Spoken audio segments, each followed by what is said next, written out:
Welcome to The Greater Wealth here on Edge Radio Australia. It's Aaron Malloy with the man with all the information. Some of it's, well, actually all of it very wise. Some of it welcome. Some, I'm a little hesitant on. You've put a lot of effort into what's going on today, and I want to thank you for being here, Derek Whitaker. Hey, always a privilege to be here. Thank you for having me. Oh, mate, I'm pausing there because I've been looking at the information that's coming in. I don't know exactly where it's going to take us, but I think today's going to be a very, very interesting show, to put it very mildly. Look, I'm going to try and keep the smile going because obviously it's been a tragic few days with the assassination of Charlie Kirk and the way that that has changed the world, in my opinion, absolutely forever. It's tough to talk about, but the reality is that this is going to affect the finance world. This is going to affect, obviously, politics and culture and so many different things. And we often, and in fact every week, we talk about the clash between politics and finance here at Edge Radio Australia when it comes to being part of the greater wealth. Let's jump into the show, mate. What do you want to cover today? I think Charlie Kirk's death, and condolences to the family and friends and that sort of thing. It's such a small globe at this time.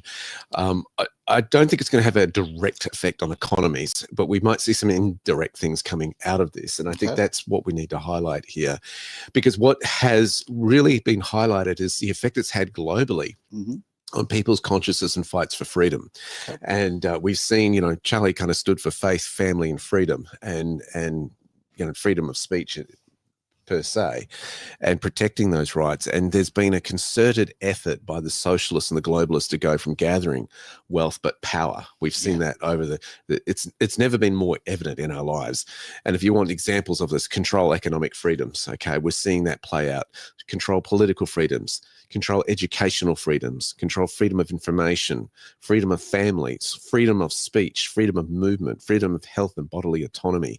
I could go on and on. This has been the socialist agenda, and we're seeing that the socialists and globalists are really fighting for power and trying to hang on with tooth and nail. And yet in the hearts of humanity is this fight for freedom. This is a spiritual war that we're witnessing here. If you have a look at the images that have come out of London over the weekend, I mean, astonishing. We've got some footage right now. We do. This is just... It's just jaw-dropping, isn't it? It really is. There's been estimates that it was up to 3 million people gathering in London, and I think it's been highlighted. You got to look at this. This is not culturally what the English particularly do. You want to solve something? Let's have a cup of tea. And when you see the astounding numbers, and this camera shot just keeps going on and on and on and on and on. It doesn't stop.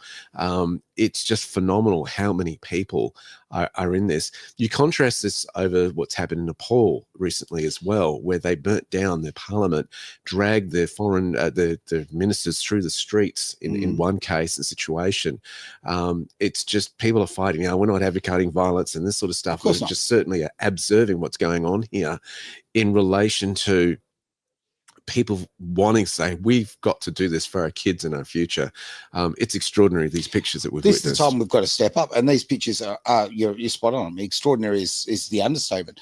The fact that the mainstream media are saying 100,000 people. I mean, seriously, go back to school, get yourself an abacus if that's that basic. We're talking about, I mean, I've heard estimates between 1 and 3 million people in the UK, and I would it's comfortably in that range. No question about it. Massive. And if you have a listen to some of the speeches, I mean, Katie Holmes, it was extraordinary that what she said. Let's have a quick listen to this, and then I'll build on that. Silence us. They took my friend Tommy and they put him in prison. They took my friend Charlie and they shot him. They tried to take my children and they deported my ass from Australia. And I say, fuck the Australians for that. But it doesn't matter. They can put us in prison. They can shoot us. They can lock us up, but they will not stop us now.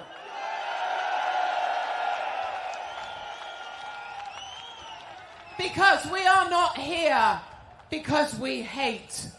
We are not here because we want bad things for other people. We are here because we grew up knowing freedoms, and we will get those freedoms back for our kids and our grandchildren. Yes, we will. Now, normally Katie uses satire Yes. to get her message across. Not but there. she was very serious on that one. And she's referring to Tommy Robinson, who did solitary confinement in prison over all sorts of different charges and that sort of thing. We saw, of course, the reference to the Charlie Kirk, and it's really interesting, this cry for freedom that's going on globally around the earth right now, where they are fighting for freedom of speech primarily right now. But there's a bigger play at hand here. And you were going to say something.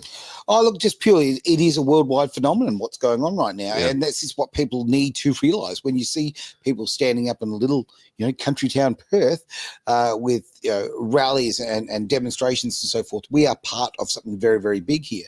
And I say that because wherever you're in small town in the US, or you're somewhere in the middle of Europe, this is the time we need to stand up. We all need to stand up, because this is not happening in one country or one county or one state. This is a global agenda, and it is absolutely unfolding in front of your eyes. You need to act. And if you don't act, as far as I'm concerned, you are betraying your children and your grandchildren. This is your time to step up. So the socialists have for years focused on the wealth and gathering the wealth. Now it's shifted into control over the last few years, and wanting to control through wealth and all these sort of things. Now, I want to have a look at this.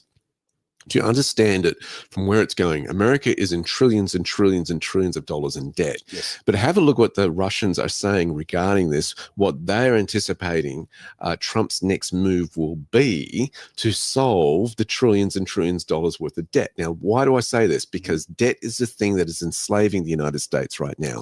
You've got to remember this principle, right? He who is in debt is debt to the lender. Okay, you're a slave to the lender. That actually goes back to the ancient book there. When you look at this, none of this is new. Yeah. Okay, this has all happened before. And so this is what they've had. They've created a system by which America is enslaved to them. Take a look at how they think or speculating that Trump might get out of this. Have a look. Прямо сейчас пытается поменять правила на рынке золота и криптовалют. Вспомните, какой у них долг. 35 триллионов долларов. В общем-то, это два альтернативных валютному сегменту мировых рынка. Действия Вашингтона в этом направлении отчетливо демонстрируют одну из главных американских задач. Они очень хотят решить проблему снижения доверия к доллару. США, как это было и в 30-е, и в 70-е годы, будут решать свои финансовые проблемы за счет всего мира, загоняя всех куда? В криптовалютное облако. Со временем, когда часть госдолга США будет размещена в стейблкоинах, США обесценит этот долг. Еще раз простыми словами. У них сейчас валютный 35-триллионный долг, они его загоняют в крипту, в облако, обесценивают и начинают с нуля. Это для тех, кто очень любит заниматься криптой. So I don't fully agree with what he said there, but I've watched this play out, and they're basically saying, we believe that this push into cryptocurrency and precious metals, gold and silver, and that will move America and devalue, as the US dollar devalues, they'll pay off that debt with a new currency. And I've wondered about this because we've seen history do this. I mean, Abraham Lincoln's greenbacks was at that kind of play when he issued, how am I going to fund this civil war? You issue your own currency that's government backed, and you say that it's able to settle taxes. You'll solve the issue. That's what he did, and the rest is history, as they say. Yeah, okay, and I'm interested in your opinion about this. Back in the early 70s, when Nixon took off the gold standard, is that some sort of way of trying to abolish, just keep printing money, and that way we can solve that debt issue? Oh, totally. Well, it was more of a control. We can print to the cows come home. We can just keep printing. We've got a free money now, and because it wasn't backed by anything. That's right. And what the key is here is the Genius Act that Trump has just passed has brought America to one, recognized digital coins and digital cryptocurrency as legitimate currency. Number two, that stablecoins must be backed by something. Now, that can be, either US Treasury notes or they can be gold, silver, those kind of whatever assets they are.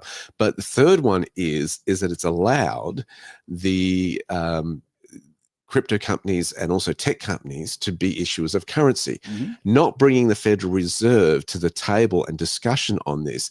And this is the big thing. They haven't been invited to the roundtables to talk about this. Only the cryptocurrency companies have been. That's so curious in itself, right? And that is fascinating that they've been left out of the party. And so this is highly significant when you see that this banking cartel, so to speak, has been controlling the system for so many years. You've used the right word. It is a cartel. Yeah. Okay, the Reserve Bank is so, look, I want to use the term illegitimate. I wanted to use other terms, but I'll use illegitimate. But it has been controlling the world markets for so long and pushing different countries around with their currency. We go back to the end of World War II and your petrodollar and all this sort of carry on. There is a very small amount of people who are controlling billions of us. This isn't a game here. These are people's lives. Ursula von der Leyen, basically the head of the Economic Union, has come out and said, we must push for a new reset, so to speak. Unfortunately, we don't have that speech today because it's been very hard to locate the video file on that. Okay. But I do want to highlight this one, and it kind of rings alarm bells because I mentioned, there's the economics, but there's also control. And is this speech leading towards control? Take a look at this. Let's have a look. We are on the brink, if not even at the start, of another global health crisis. And as a medical doctor by training, I'm appalled by the disinformation that threatens global progress on everything from measles to polio. This can't be it. This is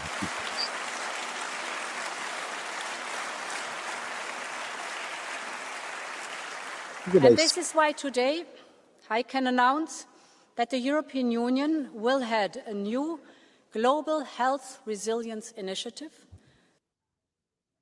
And so if you look at that, it shows the next player what they're trying to do. Oh, we always need a good pandemic, don't we? Oh, geez. I'm sitting here and to be absolutely frank, I've got a lot going on off the screen here, so I'm trying to sort of work things out here.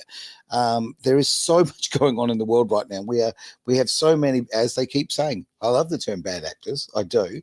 But it's kind of like the financial world has been and money has been controlled, and the wealth has been controlled. What's the next step? What do you need after that? And that is just literally control of the people. It is a next step of life as a psychopath. There's an interesting basic tweet, if we call them that, on X now. Now that doesn't call Twitter, but if we have a look at this, I'm expecting more to come out of this. There's a fascinating thing that somebody's asked Grok, and it's called the Pfizer Gate. The Pfizer Gate scandal. Let's have a look at that. All right. And it says involves the EU Commission, President Ursula von der Leyen's role in negotiating a major COVID-19 vaccine deal with Pfizer. She exchanged text messages with CEO Albert Bourla. And then somebody has put there on top of that, cruel aid that as Trump team investigates mRNA vaccines, it may actually uncover the infamous deleted correspondence between Pfizer CEO and Ursula Pfizer von der Leyen. Yes. Will probably be an interesting read. And so, and then down the rabbit warren here. It's going to be really interesting how this plays out because the truth has a sneaky way of coming out, particularly in this age of the internet. And as governments try to censor it, which we're seeing this move in Australia play out with this whole, we want you to prove that, you're over 16 years of age to go on social media. Here, get a digital ID. And so we know who's uploading what, etc. It's funny because at that big rally in London over the weekend, one of the people they crossed over to was Elon Musk. Yes, he had a few things to say. And Elon was wearing the T-shirt there regarding related to not Orson Welles. 1984. Yeah. Okay. Yes. Go on. Yes. So the writer of that he was referring to, he would be proud and that sort of thing. So. That was going on there. So it was really interesting, the imaging of that. And yeah, help us out on chat. Who wrote Orwellian. 1984? Orwellian, yes, thank you. So, yeah, I haven't read it for a while. I might have to drag that one again. George Orwell. Yes, thank you. there we go. Thank there you, we Google. go. We got our oars wrong. They're clearly not in the water at the moment. No worries. But so yeah, he was wearing an Orwellian T-shirt saying, George would be so proud of you guys today and all this sort of thing. Thank you, comrade. It is so true. Look, I think that Animal Farm and 1984 are the two most important books of our time. And why are they not being read in school? Right? Because I read. You had to in school. Yeah, well, I did. And Brave New World as well. I didn't read Brave New World at school, but they're two that I remember from back in the day. And I've asked a couple of people of younger ages now, and they've never heard of these books. Yeah. So no. Tells you a lot. Tells you a lot. Certainly does. Then you move on to this, where Trump has kind of indicated the influence that Trump will have on Europe is going to be fascinating. Trump is due to roll up in London in the next few days. So they're already making preparations for that with security and everything, because they've got to send the Beast, his big car, over well before he arrives. So it's all there. They have two vehicles, and the police are doing their checks, security checks and all that around the place. But have a look at this little post here that was put out there on Trump talking on his social media channel, Truth. Ursula von der Leyen, the distinguished and highly respected president of the European Commission, and I have discussed the massive worldwide problem of missing children. Now, this is a big one. This is likewise a big subject with my wife, Melania. It is a subject at the top of all lists, and the world will work together to solve it, hopefully bring them home to their families. They've actually found a lot of those children since that was put out. Oh, that's wonderful. And and at least the result of them, some of them, of course, have sadly passed away. Those children, it's horrendous. But they've got results on thousands of kids that have gone missing. But there's going to be pressure on, of course, the European Union moving forward as to how these issues are resolved, particularly when the United States hold the biggest consumer base. And that's the economic leverage he's got in all these games. Absolutely. And I've left that graphic up because Ursula, she's clearly got a lot on her mind at the moment, and they're not those missing children. She's looking at the total control. And yes, that other video that unfortunately is not able to be to put on air. Do you want to just give, I know you mentioned before, but give a bit of a rundown of what that actual video, what this person is actually been talking about? They've been talking about actually getting to a point. So this is on the children or on Ursula? On Ursula. On Ursula. Yeah, it was a video that you showed me, brought to my attention, that basically Ursula was pushing, we need to start now moving Europe into a new phase, a new era of dominance, and the future of Europe has been more than highlighted over the summer period, and we have to determine where it will go. And it sounded very Orwellian again, really in the way and manner in which it was going. We're just living the life of the Wizard of Oz. Like, just pull back that curtain, and these small little psychopaths who are running the world, and they're just their thirst for control. It reeks of mental illness. We need to take control of our world again. J.D. Vance's speech in I think it was February of this year really put it on highlight. There he is in Germany saying, you guys have become the very thing that you fought against 50 years ago. I mean, talk about a slap in the face. That was almost, calling them something that was undesirable. It's kind of a case of, I nearly mentioned the war, but I got away with it. And he was saying the issue is you are, fighting here against freedom of speech, values that we thought we held in common, where you can actually arrest someone who was outside an abortion clinic praying silently, and you've put her in prison for it. I mean, where is freedom of expression when it's gone to that level of control? Yeah, that's right. That's exactly right. So on that front, I believe that often the tariffs that have come out, maybe the issue will be that they're debating about is freedom of speech, that Trump will say, listen, this is an issue here. Have a look at the internal clean out that's going on. Back to the Fed here on this video. This is really, really insightful. Now, this is Trump, the power video? Yep. Yeah, fantastic. Secretary, I do need to pivot to a different question around Lisa Cook, governor at the Fed, who has been fired by the president for cause. She says she's not going and that he doesn't have the authority to do such a thing. You're obviously in the administration, close to the president, also understand how the wheels of just the machinery of the government work. Who pays her paycheck, for example? Is that something that has to come directly from the Fed? Is that something that Chair Powell will have to turn off, if you will? Does she have a pass to get into the building as somebody turns on or turns off? And who does that? So Yeah, I don't know the details of who has her paycheck or not. But the issue is a federal government, a governor of the Federal Reserve, literally signs her name and commits mortgage fraud, right? It's alleged that she's committed mortgage fraud, and she says, I'm not going anywhere. Well, the crook always says, I'm not going anywhere. And why would anybody defend that? The real question should be, did she commit mortgage fraud, yes or no? And if you did commit mortgage fraud, please get out of the federal government, get out of the seat of the governor of the Federal Reserve, and go away. You don't deserve to be there if you've committed mortgage fraud. Right? It's black and white. If you've committed mortgage fraud, you should be a governor of the Federal Reserve. This is a domino effect. One of the reasons I'm asking you this question about who needs to turn off her badge or turn off her paycheck is if the answer is that ultimately Chair Powell is the one responsible for that and he chooses not to, then the secondary question becomes, does the president try to fire him for cause? Well, these are all what-if scenarios. The answer is the Department of Justice will go take this on and deal with this. But And so this is fascinating, this tussle between who has jurisdiction over the Fed and who doesn't, because traditionally the Fed is an independent body that doesn't operate on there. However, the president does elect the chairman. So you've got this interesting power struggle where a board member has been seen to be doing the wrong thing and committing mortgage fraud. In other words, she bought a house allegedly and said, this is for my personal residence. And then a little while later bought another house and said, this is going to be personal residence to get better lending criteria from the banks. Ironic when you sit on the governor on the board there for a bank. And that's the tussle here is like, hey, she's committed this. Trump said he fired her. I'm not going. Who has jurisdiction over this? Who has power? There is this fight that is going on at the highest levels of finance.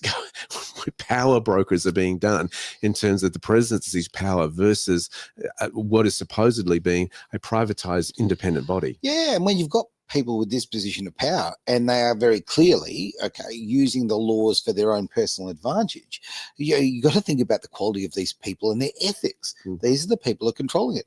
Just disgraceful, mate. So that's been playing out. I love this. History shows what actually works. Trump has studied it. And of course, he explains it here. You've probably heard this before, but it's interesting in context of what is going on. Take a listen to this one. You talked about how historic these tariffs have been, bringing in revenue, additional revenue for our country. You've also mentioned before they could possibly replace federal income tax. Possible. Do you think that's someday it's possible? It used to be. So if you go back to 1913 is when they ended tariffs. We were the richest ever from 1850. It was all tariffs. We didn't have income taxes. From 1850 to 1913. In the 1887s, about 1887, they had the Great National Tariff Act. And it was a group of people that got together because our country was so rich, they didn't know what to do with the money. We had so much money, they didn't know what to do. It was a group of very prominent people that were set up to hand out money to everybody because we were the richest we ever were. Proportionately, we were in 1887, around that time, even in 1913. We ended them in 1913. How did that work out? And then we went to the income tax system, and then we had the Depression. And by the way, a lot of people try and say that, oh, tariffs with the Depression. No, they ended in 1913. And then we went to income tax, and then in 1929 you had the Depression. They did try and bring it back in 1931-32, but the Depression had long started, and this poor, beautiful nation was gone. It was gone. We suffered for 25 years. It took 25, 30 years to really recover from the Depression. And we don't ever want to see that happen again. The tariffs are vital to the success of this country. When I say I ended 7 wars, at least half of those wars were ended because of the power of tariffs. I was able to say, well, we're not doing any business with you, or if you're going to war, we're putting a big tariff on you. And all of a sudden they announced that the war was settled. I settled 7 different wars, one going 31 years, look at the Congo and Rwanda, look at that, 31 years, 10 million people dead. I got it settled. And a little bit of that one, less than in some cases, had to do with trade. and had to do with tariffs. So, tariffs are vital to our country.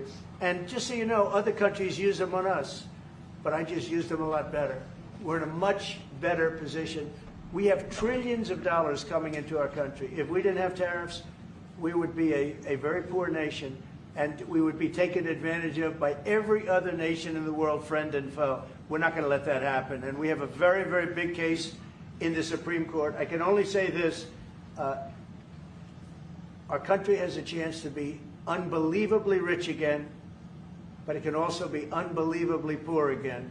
If we don't win that case, our country is going to suffer so greatly. So put this in context. The fight that Trump's got right now is that one of the judges has said that the tariffs are illegal. Yes. And so it's gone to the Supreme Court. Now, tariffs are, of course, tax on imports into the United States. Now, this has been his big war, and how to finish wars is to use this weapon of tariffs, which I prefer than bullets and people dying in bloodshed. Couldn't agree with you more. I just find this ridiculous. Okay, when you negotiate anything in life, okay, there's a power struggle. Okay, and America is the biggest economy and the biggest consumers in the world. If you want to do business with America, it makes sense to go along with these things, right? You want access to that market. This is how it works.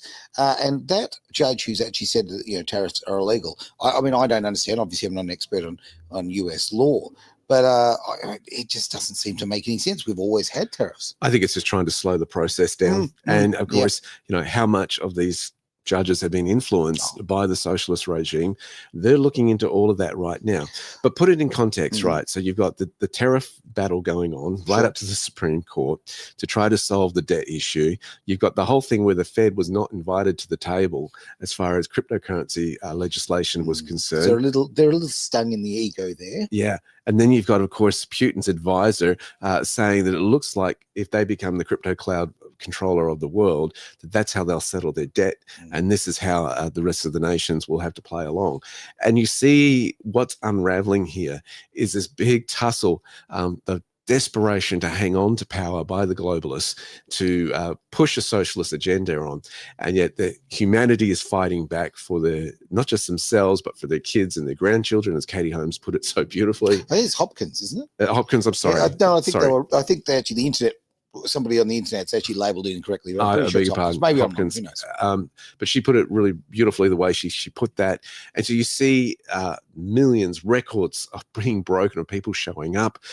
You've got the conflict going on, of course, in Nepal at the moment, where Parliament has burnt down. And of course, Australia's got its own battles that it's fighting at the moment as well, in terms of, hey, we are tired of this immigration. Not that we're anti-immigration, but the fact that we need a time out on immigration. Isn't it childish that we've got to give that disclaimer every time? We're all sitting here as immigrants, okay? We love this country, and we love the fact that it's got such an incredible history and future because of the mix of people we have. Yeah. Okay, it is a case of, hey, guess what? There's this thing called economics, and there's supply and demand. And if you haven't got enough houses, if you haven't got enough infrastructure, you haven't got enough systems in place, why would you possibly bring more people in? It is utter socialism. It is utterly, for several reasons. In the case of, obviously, the Labor government, because they are socialists, they are they are importing voters to keep themselves in power. So it's about their egos and the position of controlling power. But it is also, it gives them control of the finances as well. And the flow-on effect, of course, the housing crisis is the hospital crisis at the moment, where you have had a situation where you pose mandates and lost a lot of your workforce as far as the nurses were concerned, the doctors were concerned. You lost a percentage of your workforce there. And you've got people who are crowded in emergency wards. My mum, a couple of years ago, spent over 22 hours just waiting to be seen to after she had a fall, right? 22 hours. Mum's I won't say, I'll be in big trouble if I say how old she is, but love your mum. But, this is the flow-on effect. Of course, these young migrants don't normally end up in emergency wards and hospitals, so they're not seeing these kind of situations play out. But they do when they have a baby. Great we point. don't have enough maternity wards to cope with a new population. Just in the last few years, though, I have noticed it myself. I'm getting to that age and condition where things are starting to fall off. And so the body's sort of, a bit worn out. And so I've had to make more trips to the doctors and the emergency department than I have in previous parts of my life. Now, through my entire life, I never had to wait long. I went in, I was looked after. It was a very look, it was an efficient and smart flowing kind of service. It's an absolute joke now. You wait and you wait and you wait and you wait. I'm waiting quite, as I say, right now, I'm waiting for an operation, 3-year waiting list for an operation. It's insane. And to have to live in pain, and I'm speaking for myself, but I'm also speaking for, look, I'm going to say hundreds of thousands of Australians who'll be waiting on this. It's completely unnecessary, and this is mismanagement by our government. Oh, I saw that in the hospitals in the last few days of my dad's life. You know, they couldn't get him out of emergency ward and give him his own room. He waited there for a few days, and it was like, really? It's crazy. And he had private health cover. Yep. Right. Yep. Private health cover, and they couldn't get him his own room. That's how bad the situation is. So it's a big wake-up call on so many fronts as these tussles go. We need prosperity, because when we all prosper, crime is reduced. People can afford homes. People don't feel the necessity to steal to actually feed their families. And I think this is the wake-up call as we see this push.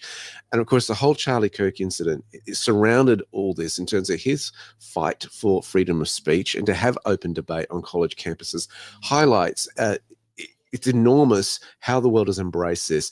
Even in places like South Korea, they're holding vigils to remember the guy, memorials and marching for him. Where culturally you go, really? And there they are holding banners of Trump standing up and going, fight, fight, fight, with blood streaming down his face after he was shot. It's just extraordinary. What terrifies me, yeah, it is. But what terrifies me is how brainwashed, and this is not a go at people, right? This is a go at media. So many of the population believe the lies about Trump, believe the lies about Charlie Kirk, right? If you spend 5 minutes of genuine research, you will realize this is completely false. I am so sick and tired of the Western media being so dishonest, and I will down the barrel. I mean, live here in Western Australia. In Western Australia, we have a complete, as far as I'm concerned, it is a monopoly of the news. It is run by Seven West Media, which is the West Australian. We have effectively one newspaper. He owns, when I say he, the gentleman who owns it is called Kerry Stokes. He owns a big bunch of all the local papers, so there is no community newspapers anymore. It's owned by effectively one man. You know what? There used to be laws. There used to be legislation to stop this from happening. Okay, you could only own a certain amount of the media. Right now, we have I said this online. Okay, we need to abolish. I mean this. We need to just abolish elections in Western Australia. Don't have elections anymore. Just ask Kerry Stokes, who needs to be our premier. Have him decide, because he controls the media. Whatever the people who are paid by him tell the main of society to vote for, that's who they vote for. And it doesn't matter if it's a lie. It doesn't matter if it's propaganda. I noticed in America, a law changed back in 2012, allowing under the Obama presidency, literally removing the restrictions from media on propaganda. So making propaganda legal again. Like, clearly, if they put the law in place in the first place, they know that there was a problem. In 2012, that's what happened. There you go. You know, that the left, the Democrats in the US did that. We've got this problem in Australia. It needs to be spoken about. I don't know Kerry Stokes personally. I don't know or care about his politics, but I think, well, actually, I do care about his politics. Stop butting in. You shouldn't have that kind of control. Media traditionally was always about both sides of the story and presenting both views. Yeah. And I think this is what we've had is just, I mean, I've wondered about this sometimes. Is it because we are in the age of the internet now, where you can get more stories and more truth leaking through, and so we're more well aware of that, where it was so controlled prior to the internet, right? Excuse me, there were only a few avenues that you could go. Movies, television, radio, newspaper, magazines. That was it. There was nothing online, so to speak, in terms of coverage. And now you've got a lot more independent journalists reporting what it is. I mean, gosh, I sent you a video over the weekend on the uprising in Nepal. That was done by a YouTuber who covers a tourist type channel, right? There you go. Right. And he just happened to be there on the day this uprising occurs, edited the videos, had over 20 million views on this video. So the power of the journalist has gone to the everyday social media influencer or uploader or channel controller, right? Sure. And of course, governments are going nervous about this because we don't control the narrative so much anymore. Yeah. I thoroughly agree with everything you've just said. But I will wind the clock back, 90 odd years to that movie, The Wizard of Oz, like where they laid it in front of us. This has always been the case.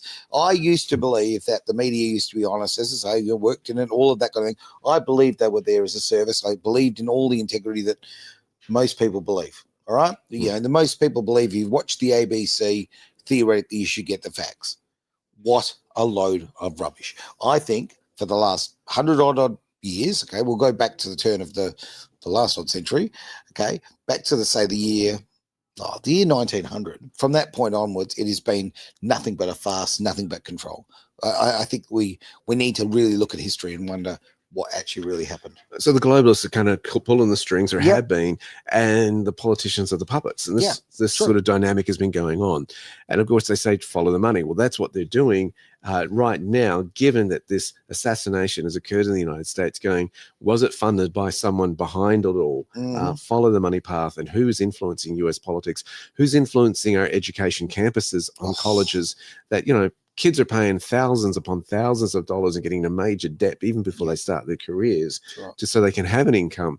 And I think, I remember back in the 90s what it was like if you were male and you were white and you questioned the feminist rhetoric and that sort of stuff, man, which I did, and was a Christian, boy, the knives are out for you, right? Oh, yeah. You are the triple threat right there. Come on. Except that, in the alumni handbook, you're not allowed to be sexist. You have to respect all religions and all that sort of stuff. But there was these exceptions and compromises. That was the reality of what I face as a young person. I can't imagine what it's like for our young people now who are trying to get an education through these organizations. I think we've got to have a big look at our education system. No, I think it needs a massive cleanup. I mean, the fact that there is gender identity classes and how the hell is that a degree? Honestly, I can narrow it down really fast for you. Male, female. There you go. There's your degree. Bugger off. This is insanity, and this is people wanting power and control and money and all that kind of thing. But this is, again, we have let the lunatics run the asylums, and today's university is the asylum. Well, it's interesting too that this Charlie Kirk death has united a lot of people. And I thought, oh boy, when this occurred, I thought they have woken up the sleeping giant now, because young people are passionate in the United States and fearless. And look at what might occur now once they get over the grieving part, the shock, first of all, then the grieving, and then anger often kicks in. But you don't see the right over in the United States looting the streets, causing riots, smashing businesses, having to, just tear up any car or vehicle that's in sight. You're not seeing that kind of chaos going on. No businesses had to board up their windows. Yeah, it's kind of like, so who does that? Who does that and who funds that? Those are the questions that are being asked right now. As the darkness gets darker, the light shines brighter.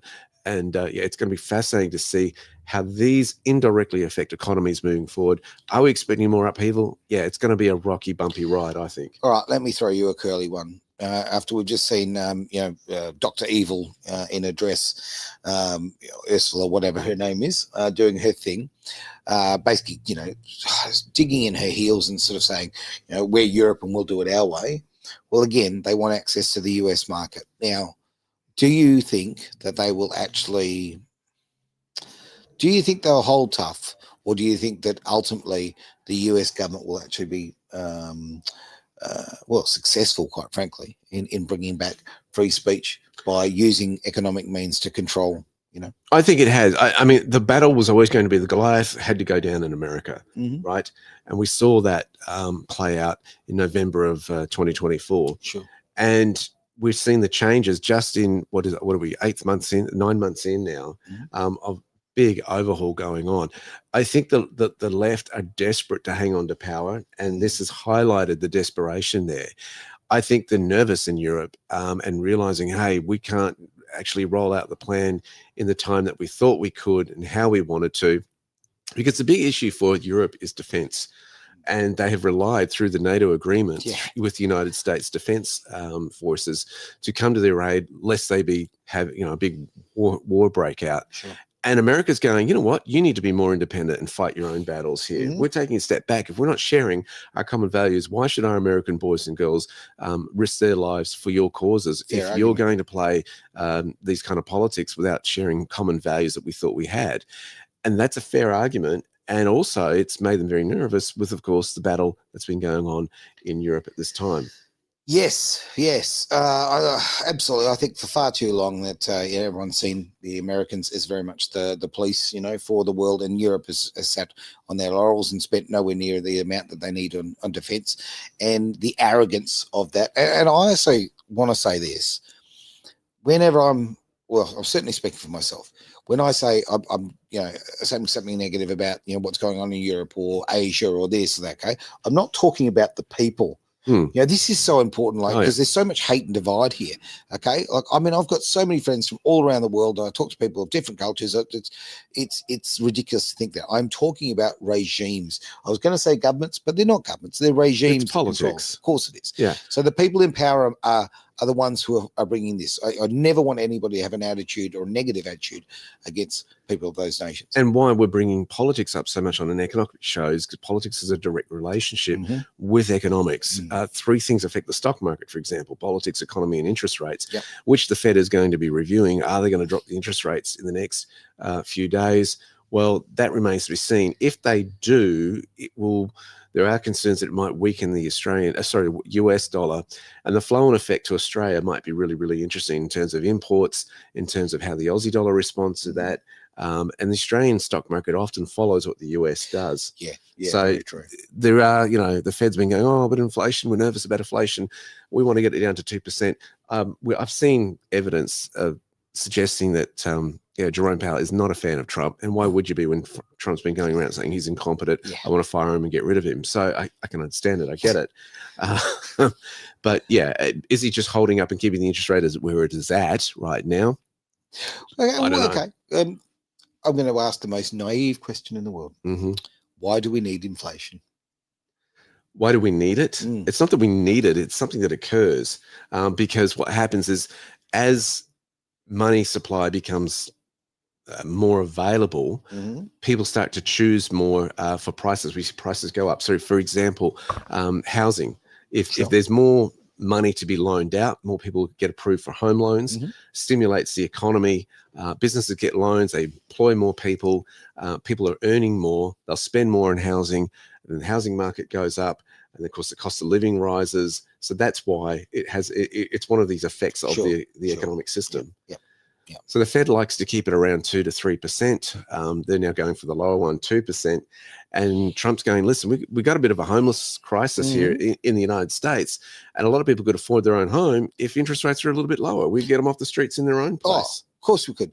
And I don't want to dump this one on you. Perhaps, we could talk about this in another show, completely up to you, but in the future. But just before we went on air, I actually noticed a story that was basically there is an Australian newspaper who is saying that there's a great risk right now that housing values are going to plummet, and they're talking massive percentages, right?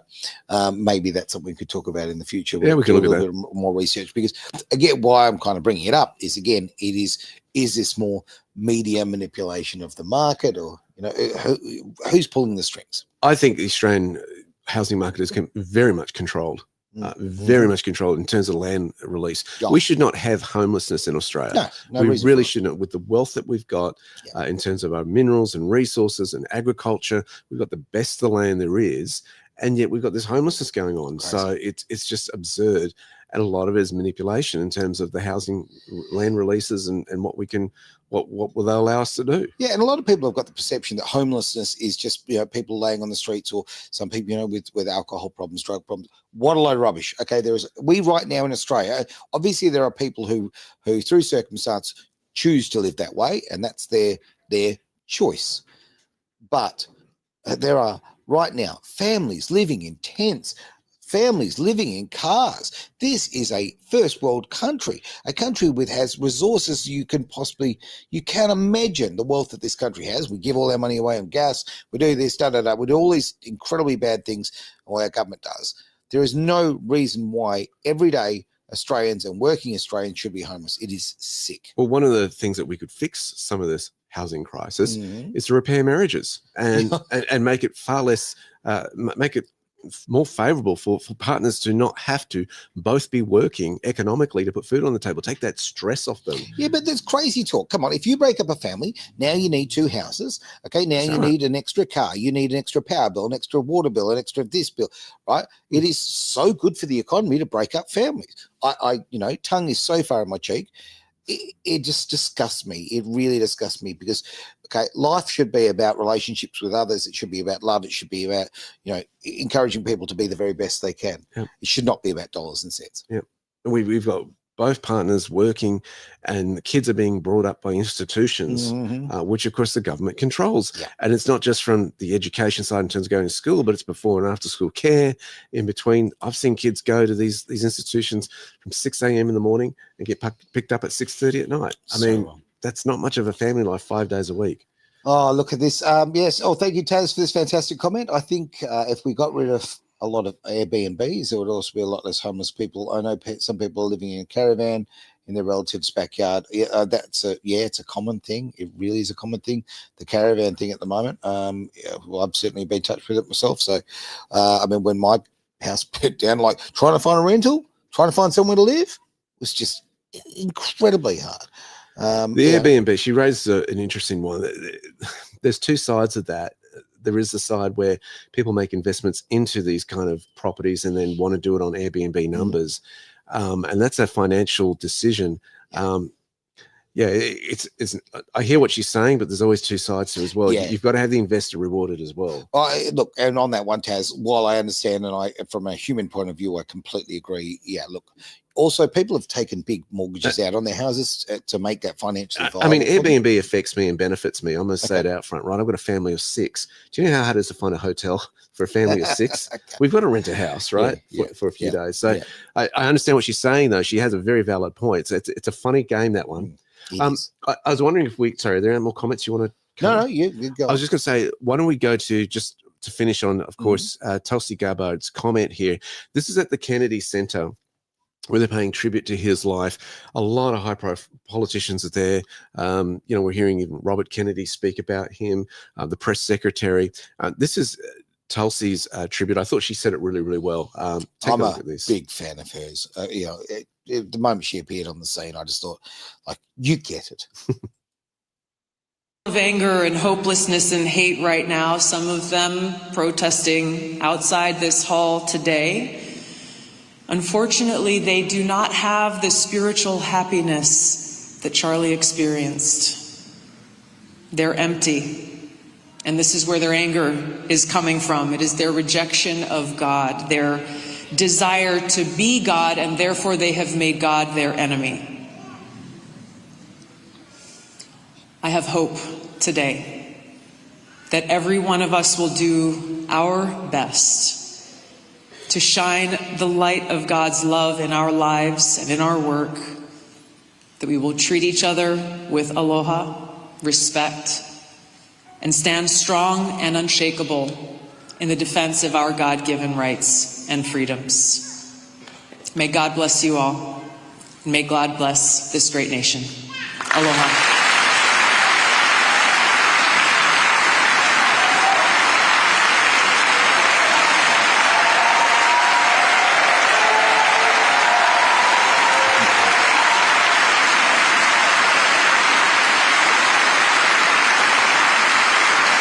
And I think Tulsi has summed it up really, really well as to the state of the world right now. Good versus evil, where we're fighting for freedom here. We're seeing this debate go on against the globalist agenda, who have poisoned the minds through the false prophets, the mainstream media, and basically been polluting minds for so many decades now on their propaganda and how life should be. And now it's come to crunch time, and it's been highlighted here how dark it's gotten, the extent those will go to shut out the truth and shut out the light. And I think she's loved that message of hope, where, you know what, there is hope here.